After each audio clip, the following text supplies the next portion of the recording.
चलते आपको आम आदमी पार्टी की तरफ से इस वक्त प्रेस कॉन्फ्रेंस हो रही है? एक एक करके आम आदमी पार्टी के नेताओं को गिरफ्तार करवाया। मनीष सिसोदिया जी को गिरफ्तार किया गया, संजय सिंह जी को गिरफ्तार किया गया, सत्येंद्र जैन जी को गिरफ्तार किया गया और अब दिल्ली के मुख्यमंत्री अरविंद केजरीवाल जी को भी तिहाड़ जेल गिरफ्तार करके भेज दिया गया। लेकिन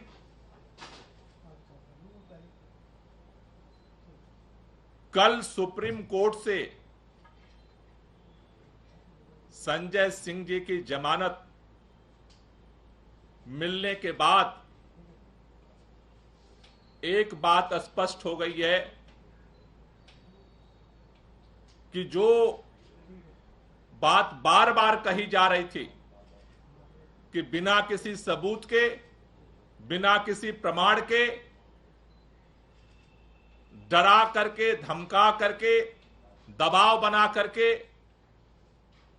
लोगों को सरकारी गवाह बना करके झूठे आरोप लगा करके ये सारी गिरफ्तारियां की गई हैं। कल सुप्रीम कोर्ट में ये सारा सच सामने आया है। ये भारतीय जनता पार्टी की षड्यंत्र और तानाशाही की सबसे बड़ी हार है। कल उनके सभी साजिशकर्ताओं को मुंह की खानी पड़ी है। 6 महीने से आपने बार बार सुना होगा अरविंद केजरीवाल जी को गिरफ्तार क्यों किया। भारतीय जनता पार्टी के सारे नेता एक ही बात दोहराते हैं, 9-9 सम्मन भेजा, 9-9 सम्मन भेजा, 9-9 सम्मन भेजा, और अरविंद केजरीवाल पूछताछ के लिए नहीं आए, इसलिए उनको गिरफ्तार कर लिया गया। कल कोर्ट के सामने ये बात आई, संजय सिंह को एक भी सम्मन नहीं भेजा गया। अचानक बिना सम्मन भेजे ईडी संजय सिंह जी के घर में घुसी और 5-6 घंटे बाद उठा करके लेके चली गई। 6 महीने जेल में रखा और निकला क्या? कोई सबूत नहीं, कोई मनी ट्रेल नहीं, 6 महीने में कुछ भी नहीं मिला।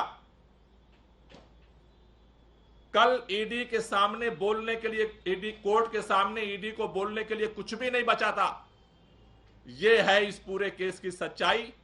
और इसी तरह से षड्यंत्र करके हमारे सभी नेताओं को, और इसी तरह के षड्यंत्र करके दिल्ली के मुख्यमंत्री को भी बिना एफआईआर, बिना किसी आरोपी के आप मुख्यमंत्री को उठा करके आपने जेल में बंद कर दिया।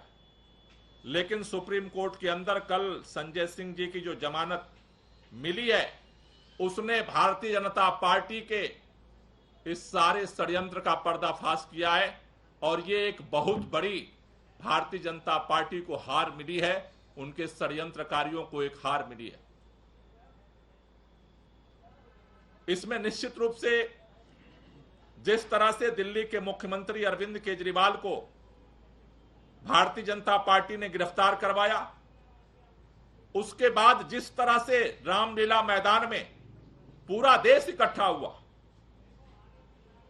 दिल्ली के लोग इकट्ठे हुए, पूरे देश में इसके खिलाफ आवाज उठ रही है। कोई मुखर होकर के बोल रहा है और कोई अपने दिल के अंदर बोल रहा है कि यह ज्यादती हो रही है, अब तो बहुत ज्यादा हो रहा है अत्याचार, यह अन्याय और अत्याचार की पराकाष्ठा हो रही है। हर व्यक्ति के जुबान पर यही बात है आज। ये तो अब हदें सारी पार कर रही है, ये तो तानाशाही हो रही है। दुनिया के अंदर भी आज हमारे देश का नाम बदनाम हो रहा है। रामलीला मैदान की रैली के बाद आज भारतीय जनता पार्टी के षड्यंत्रकर्ता दबाव में, भारतीय जनता पार्टी के सारे साजिशकर्ता आज दबाव में, और आज उनको यह लगता है कि कहीं अरविंद केजरीवाल की गिरफ्तारी उनके लिए भारी न पड़ जाए। क्योंकि आज पूरे देश के अंदर, अगर गांव, चट्टी, चौराहे से लेकर के दुनिया के अंदर आज अगर चर्चा हो रही है तो एक ही बात की हो रही है कि जिस मुख्यमंत्री ने लोगों के लिए अपने जिंदगी को समर्पित किया, काम किया, आखिर आज वो जेल के अंदर क्यों है? क्या उसके खिलाफ कोई सबूत मिला है? क्या उनके खिलाफ कोई सजा हुई है कोर्ट में? नहीं। निराधार, जिस तरह से संजय सिंह को निराधार केवल आरोपों के आधार पर तिहाड़ जेल में 6 महीने बंद रखा गया, उसी तरह से आज दिल्ली के मुख्यमंत्री को भी केवल आरोपों के, और आरोप लगाने वाला कौन है? आरोप लगाने वाले वो व्यक्ति हैं जिसको डरा करके, धमका करके भारतीय जनता पार्टी ने और केंद्र सरकार ने, मोदी सरकार ने जिस तरह से लोगों को डरा करके, धमका करके और बेवजह फर्जी बयानबाजी लिखवा करके और गिरफ्तारी की है।